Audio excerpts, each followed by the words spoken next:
Salut à tous, ravi de retrouver sur Direct Course, direction du programme d'Auteuil pour le quintet de ce samedi 27 septembre. Il s'agira du prix Violon 2, un steeplechase pour des chevaux bien connus en pareille société, des chevaux âgés de 5 ans et au-dessus. Voici ma sélection. Je passais en tête numéro 1 Lashland Bridge. Le cheval reste sur un plaisant succès. À mon avis, rien ne s'oppose à une confirmation. Ce n'est pas a priori le poids et son top weight qui devrait l'empêcher de confirmer. Seule l'arrivée de pluie sur la région parisienne pourrait éventuellement contrarier ses plans. Je pose un numéro 4 Northwest d'Ulysse qui vient d'effectuer une bonne course de rentrée après plusieurs mois d'absence. C'était sur les haies à Châteaubriand. Il revient ici sur le steeple avec des ambitions. N'oubliez pas qu'il aura pour lui sa fraîcheur et qu'il a également terminé 3e de cette course l'an dernier. J'ai également retenu en bon rang le numéro 7 Jamie Beck qui collectionne les bons résultats et qui devrait une nouvelle fois être à l'arrivée de cette course. Le 2 Extrême Sud qui a prouvé qu'il était compétitif en pareille société. Le numéro 8 Pindar qui reste sur 3 victoires consécutives, les 2 dernières en date ayant été obtenues sur le steeplechase. Le 12 Ultra Lucky qui collectionne les podiums et qui devrait une nouvelle fois faire l'arrivée, tout du moins pour l'obtention d'un accessite. Ensuite je retiendrai le 5, à savoir Une Vague, et le 6 Viviane Royale, deux juments qui débutent ici dans les handicaps et qui me semblent en mesure de venir brouiller les cartes. Résumé chiffré pour ce quintet, prix Violon 2 à Auteuil, As 4, 7, 2, 8, 12, 5 et ensuite le numéro 6. À Caen en Réunion 2, dans la deuxième, je vous conseille surtout le 208 Côte d'Azur. Elle a fait sensation à l'occasion de ses débuts sur les pentes de Cabourg récemment.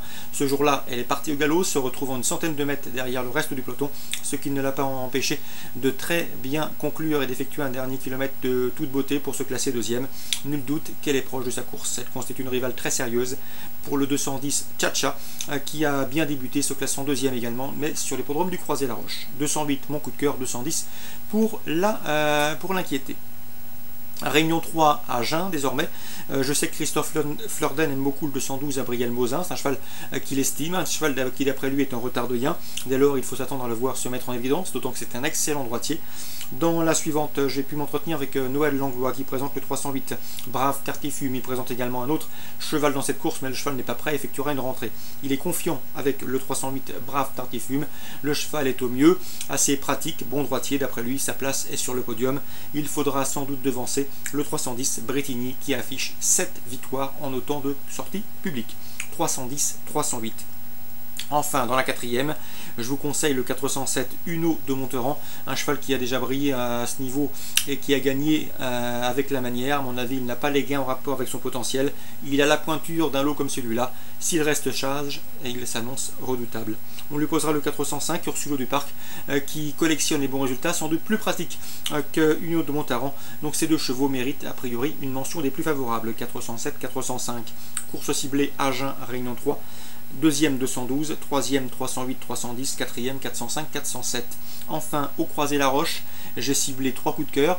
J'aime beaucoup le 407 Blinded de Belway, qui nous arrive de Scandinavie. C'est une jument qui possède des titres intéressants en Suède. Elle débute ici autre montée, mais si Björn Goop la débute autre montée dans cette course, c'est qu'elle doit avoir la pointure, donc mieux vaut donc la suivre d'emblée, le 407 Blend Belway.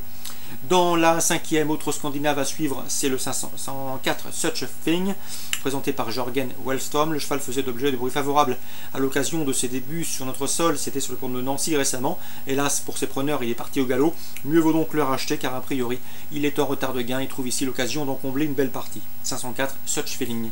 Enfin, dans la septième, le 714 Attianodolou me semble en mesure de confirmer son récent succès obtenu sur le parcours qui nous intéresse. Ce jour-là, il a gagné facilement, il était déféré des 4 pour la première fois, il sera de nouveau pieds nus et a priori, il s'annonce une nouvelle fois comme un postulant sérieux pour le succès. 714 Attianodolou, présenté par la famille Martens. 407, 504 et 714, les 3 coups de cœur pour le Croisé-la-Roche en Réunion 4. Excellent jeu à tous, rendez-vous demain.